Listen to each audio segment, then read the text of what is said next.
नमस्कार। 20 मिनट 20 खबर में आप सभी का स्वागत है। मैं हूं आपके साथ हेमंत कुमार। अगले 20 मिनट में आपको हम 20 अहम खबरों से रूबरू करवाने वाले हैं। तो चलिए शुरू करते हैं 20 मिनट में 20 खबरों का सिलसिला।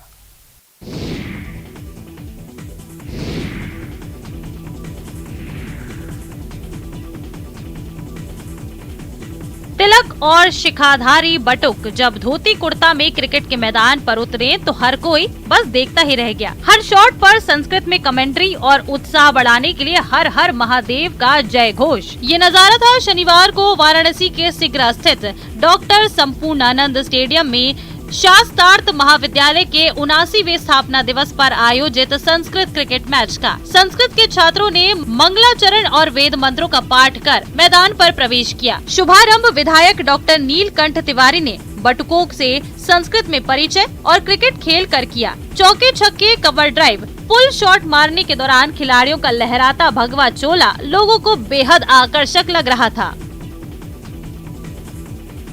कथा तक सीमित नहीं समझना चाहिए। अभी तो उनको अगर दूसरे क्षेत्र में भी अगर आप मौका देते हैं तो उसमें भी वो कुछ करिश्मा करके दिखा सकते हैं।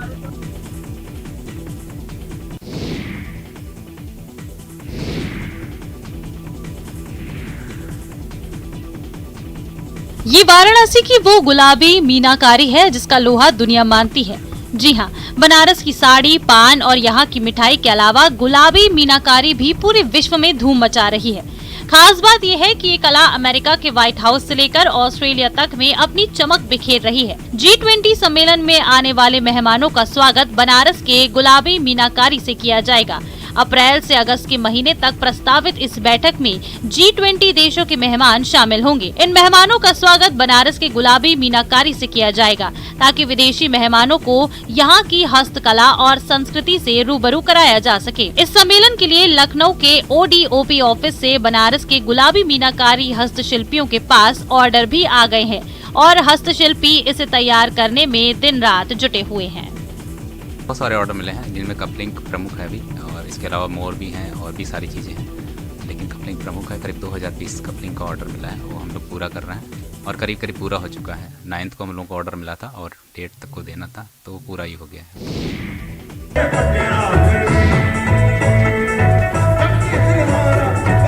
फिरोजाबाद महोत्सव के मंच पर जैसे ही पंजाबी गायक जसबीर जस्सी आए, भीड़ उत्साहित हो उठी। मंच के आसपास जस्सी को देखने के लिए दर्शकों की भारी भीड़ ने उनके पसंदीदा गानों को गुनगुनाना शुरू कर दिया। जस्सी भी दर्शकों के मिजाज को भांप गए। उन्होंने पंजाबी के साथ साथ हिंदी गानों पर लोगों को देर रात तक झुमाया।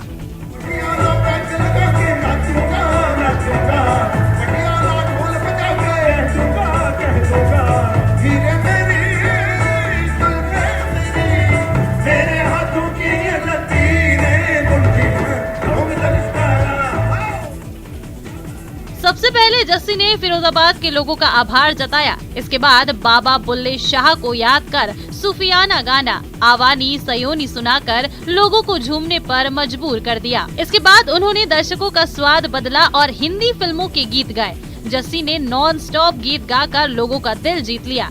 जनता की तालियों ने भी कलाकारों का खूब हौसला बढ़ाया।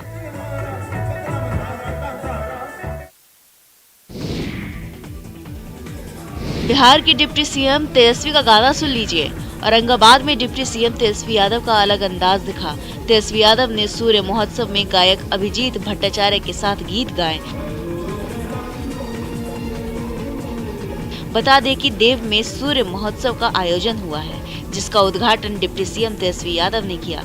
दरअसल सूर्य महोत्सव के मंच से जब गायक अभिजीत भट्टाचार्य के साथ उप मुख्यमंत्री तेजस्वी यादव ने मंच साझा किया तो दर्शक थिरकने लगे। हुआ यह कि अभिजीत धड़कन फिल्म की तुम दिल की धड़कन में रहते हो गीत की प्रस्तुति दे रहे थे। दर्शक झूम रहे थे। इसी बीच सिंगर अभिजीत ने तेजस्वी को मंच पर बुलाया और साथ गाने को कहा। तेजस्वी ने अभिजीत के साथ तुम दिल की धड़कन में रहते हो गीत गाकर दर्शकों को खूब झुमाया।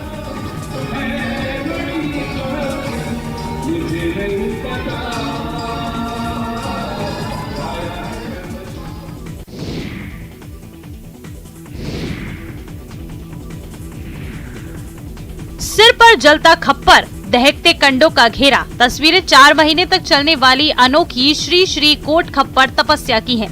जी हां, मध्य प्रदेश के खरगोन जिले के बड़वाह में नर्मदा तट पर साधु संतों की अनोखी तपस्या शुरू हो गई है। ये एक ऐसी तपस्या है जिसे देखकर हर कोई दंग रह जा रहा है। ये देखिए, कोई दहकते अंगारों के बीच बैठा है तो कोई दहकते अंगारों के बीच बैठकर सिर पर जलता हुआ खप्पर धारण किए हुए है। वसंत पंचमी से शुरू हुई ये तपस्या गंगा दशहरा यानी कि 30 मई तक चलेगी।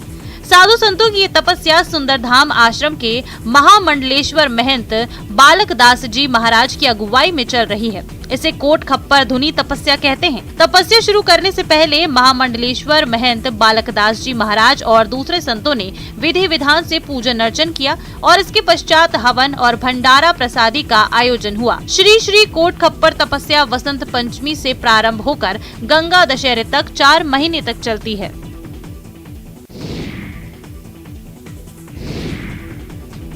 राष्ट्रपति भवन के मुगल गार्डन का नाम बदल गया है। अब इसे अमृत उद्यान कर दिया गया है। रविवार को राष्ट्रपति द्रौपदी मुर्मू ने अमृत उद्यान की आधिकारिक शुरुआत की। अमृत उद्यान 31 जनवरी से जनता के लिए खुलेगा, जो 26 मार्च तक खुला रहेगा।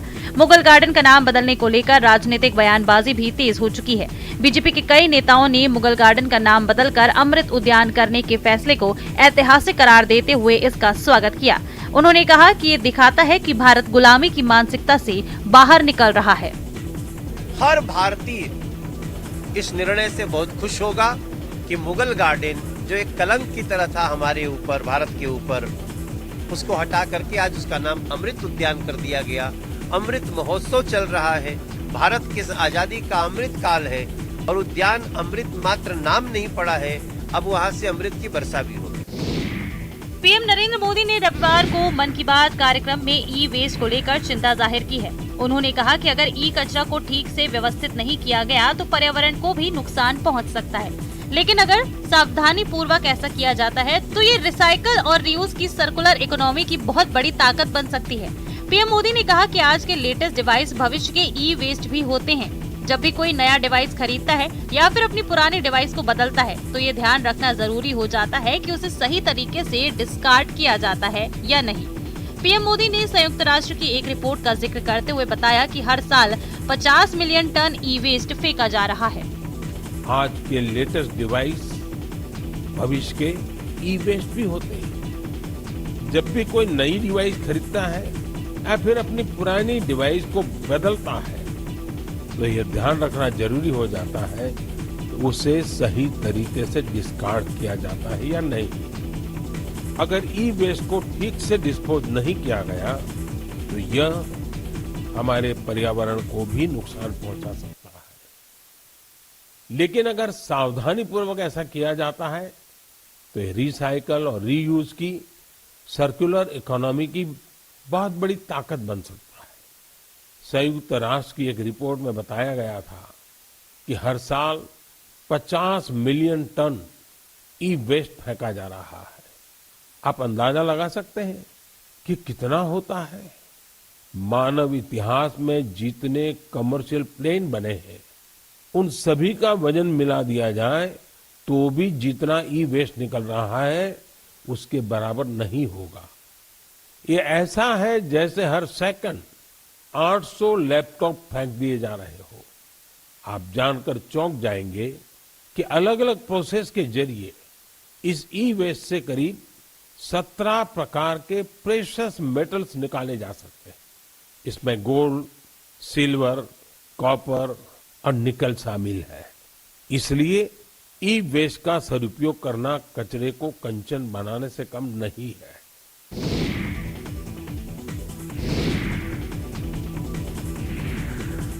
तमाम कयासों को दरकिनार करते हुए राहुल गांधी ने रविवार को श्रीनगर के लाल चौक पर तिरंगा फहराया। वो सुरक्षा कर्मियों की गाड़ी में वहां पहुंचे। उनके साथ उनकी बहन प्रियंका गांधी भी मौजूद रहीं। खबर है कि तिरंगा फहराने के बाद राहुल की भारत जोड़ो यात्रा भी खत्म हो गई। वैसे इसे 30 जनवरी को खत्म होना था, लेकिन सूत्रों ने बताया कि लाल चौक के कार्यक्रम के बाद यात्रा खत्म कर दी गई। कांग्रेस दफ्तर में सोमवार को होने वाला कार्यक्रम भी रद्द कर दिया गया है। लाल चौक पर तिरंगा फहराने के दौरान भारी तादाद में पुलिस बल तैनात रहा। पूरे इलाके को बैरिकेड्स लगाकर सील कर दिया गया। आसपास की सभी दुकानें बंद करवा दी गयी। राहुल सुरक्षा कर्मियों की गाड़ी में लाल चौक पहुंचे थे। राहुल गांधी के साथ जयराम रमेश, मल्लिकार्जुन खड़गे, उमर अब्दुल्ला, महबूबा मुफ्ती के शामिल होने की जानकारी है। पंथा चौक से अवामी नेशनल कॉन्फ्रेंस के प्रेसिडेंट मुजफ्फर शाह भी यात्रा में शामिल हुए।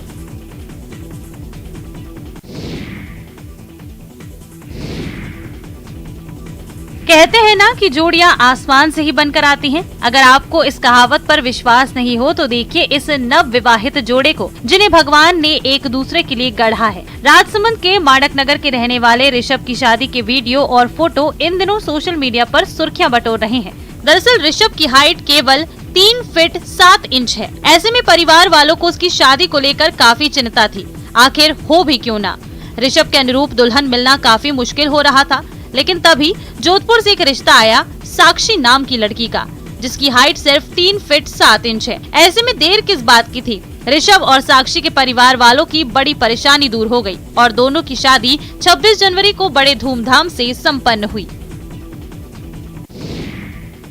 छत्तीसगढ़ के मनेन्द्रगढ़ में मां सरस्वती की आराधना का अनोखा तरीका देखने को मिला। मनेन्द्रगढ़ के आम खेरवा स्थित नेत्रहीन विद्यालय में मां सरस्वती की पूजा कर ओम नमः शिवाय का 24 घंटे जाप करवाया गया। इसमें खास बात यह है कि आयोजन नेत्रहीन विद्यालय के पूर्व छात्रों ने अपने खर्चे से कराया। दरअसल इस विद्यालय के कई पूर्व छात्र आज सरकारी नौकरी में हैं। वहीं कई छात्र किसानी कर अपना परिवार चला रहे हैं। आपको बता दें कि मनेन्द्रगढ़ में लंबे समय से नेत्रहीन विद्यालय का संचालन हो रहा है। यहाँ छत्तीसगढ़ के अलावा मध्य प्रदेश के बच्चे भी शिक्षा अर्जन करते हैं। यहाँ के 1 दर्जन से ज्यादा छात्र आज सरकारी और प्राइवेट जॉब में हैं और इसे वो मां सरस्वती और ईश्वर का वरदान मानते हैं।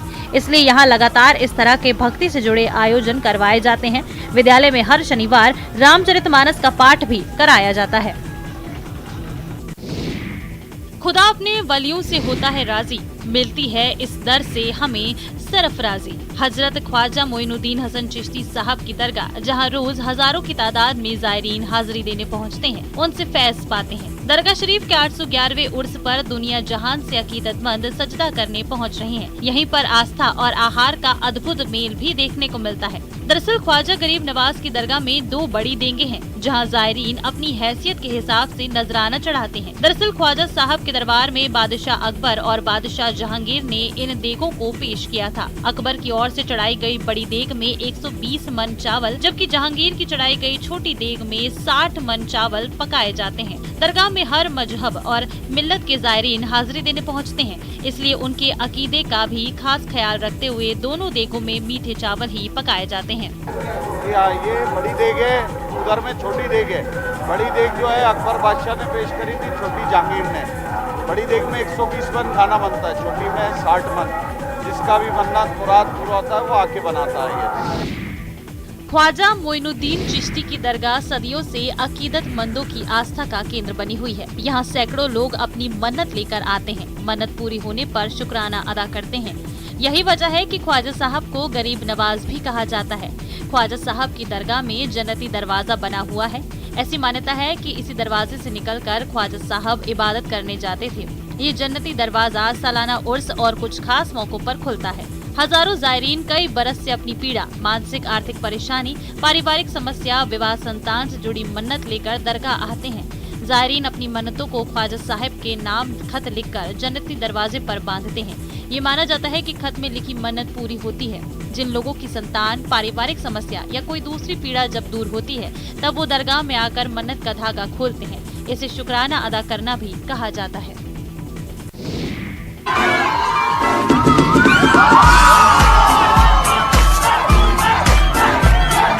काला चश्मा सॉन्ग का क्रेज खत्म होने का नाम ही नहीं ले रहा है। सोशल मीडिया इन्फ्लुएंसर्स से लेकर मशहूर हस्तियां और आम लोग सभी इस गाने के बजते ही थिरकने लगते हैं। ऐसा ही एक वीडियो जिसमें Norwegian dance group cake style में एक शादी में बॉलीवुड सॉन्ग काला चश्मा पर नाच रहे हैं।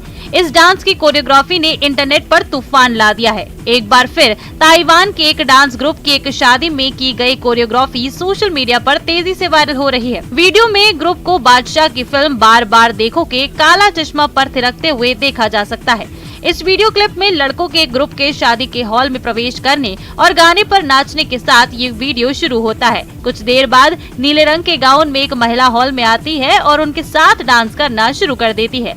ग्रुप के आसपास के लोग उनका हौसला बढ़ाते हैं और उनके एनर्जी से भरे परफॉर्मेंस को अपने फोन पर भी रिकॉर्ड करते हैं।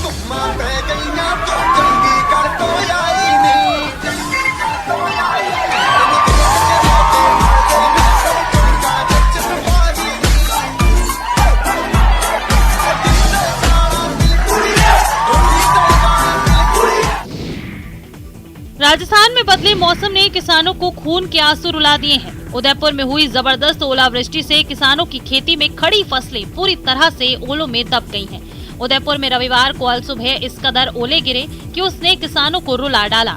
तड़ातड़ हुए ओलों की बारिश के कारण कई जगह तो फसलें पूरी तरह से नष्ट हो गई। इससे किसानों के अरमानों पर पानी फिर गया। जबरदस्त तरीके से गिरे इन ओलों के कारण हाईवे से लेकर गाँव की गलियों तक में बर्फ की सफेद चादर बिछ गयी। ओलों की स्पीड देखकर के किसानों को अपने भविष्य का भान हो गया था, लेकिन मन नहीं माना तो ओलावृष्टि और बारिश थमते ही वो खेतों की तरफ दौड़ गए।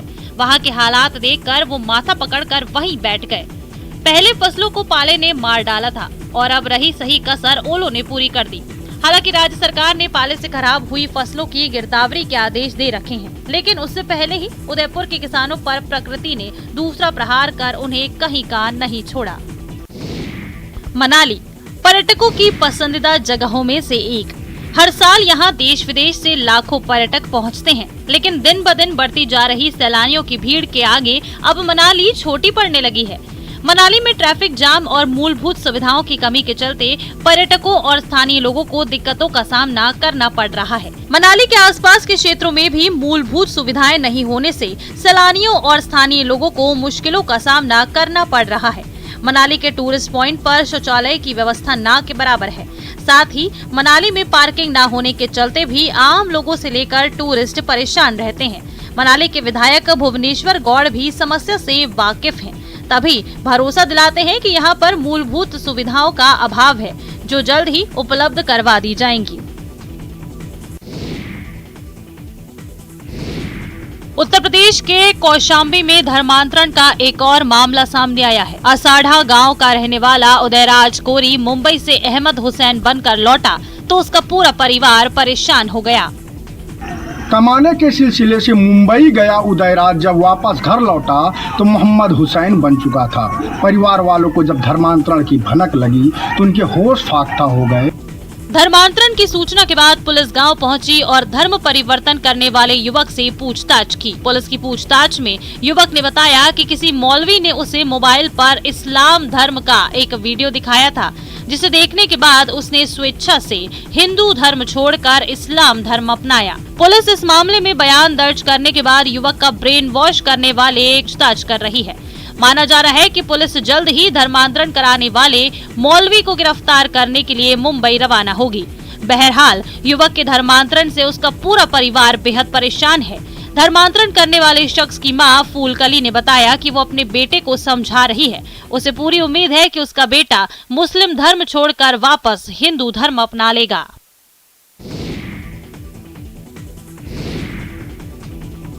सीसीटीवी में कैद हाथ की सफाई देखिए। अब पलक निहारिए कैसे आंखों में धूल झोंककर टप्पेबाजी की घटना को अंजाम दिया जा रहा है।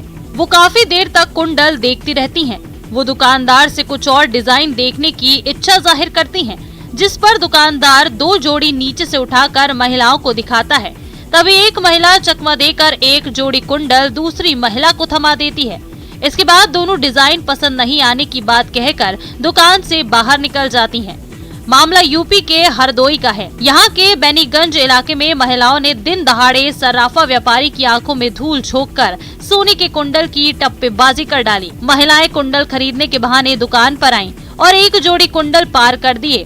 घटना को अंजाम देकर वहां से रफू चक्कर हो गयी। जब दुकानदार ने सामान रखा तो उसमें एक जोड़ी कुंडल ना पाकर उसके होश उड़ गए। सीसीटीवी फुटेज की पड़ताल पर उसे महिलाएं चोरी करती नजर आईं। फिलहाल व्यापारी की शिकायत पर पुलिस मामले की जांच में जुटी है।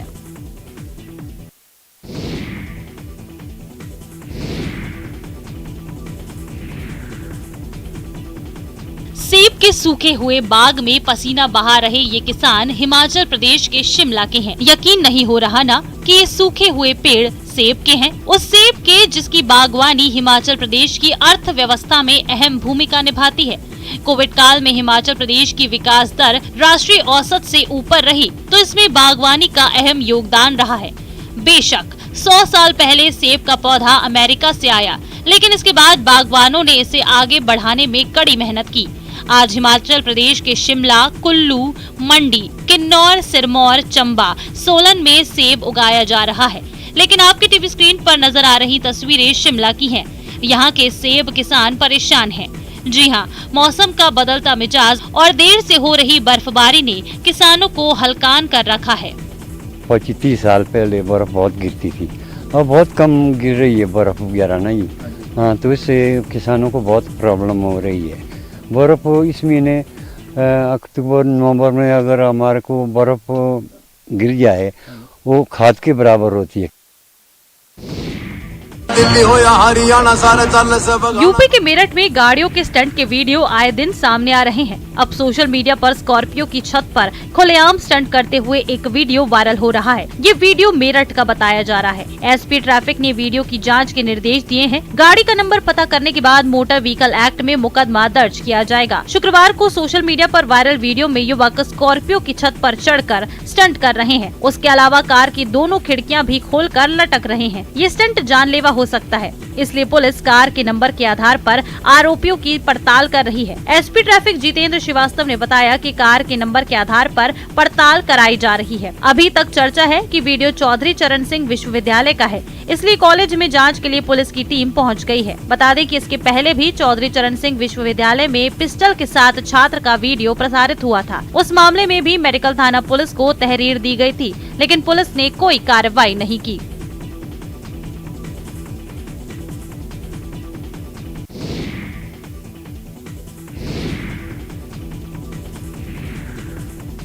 महाराष्ट्र के भिवंडी में 2 साल के बच्चे के अपहरण की गुत्थी पुलिस ने सुलझा ली है। पुलिस ने इस मामले में 2 महिलाओं सहित 3 लोगों को गिरफ्तार किया है और मासूम को सही सलामत बरामद कर लिया। घटना बीते 26 दिसंबर 2022 की है। बताया जा रहा है कि बच्चे के अपहरण के मामले में उनके परिजनों ने थाने में एक शिकायत दर्ज कराई थी। इसके बाद पुलिस की एक टीम आरोपियों को पकड़ने के लिए अलग अलग इलाकों में छापेमारी कर रही थी। इस बीच पुलिस ने आसपास के इलाकों के सीसीटीवी कैमरे भी खंगालने शुरू कर दिए थे। तभी एक सीसीटीवी फुटेज में आरोपी बच्चे को ले जाते हुए दिखाई दिया। इसकी मदद से पुलिस ने आरोपियों को पहचाना और उन्हें गिरफ्तार किया। पुलिस के मुताबिक आरोपियों ने बच्चे का अपहरण करने से पहले उसे चॉकलेट देने का लालच दिया। इसी लालच में आकर बच्चा घर से बाहर निकल गया। फिर आरोपी बच्चे को लेकर वहां से भाग निकले। पुलिस ने दबिश दी तो आरोपियों को लगा कि लोग बच्चे को पहचान लेंगे। इस वजह से उसकी पहचान छिपाने के लिए उन्होंने बच्चे के बाल काट दिए।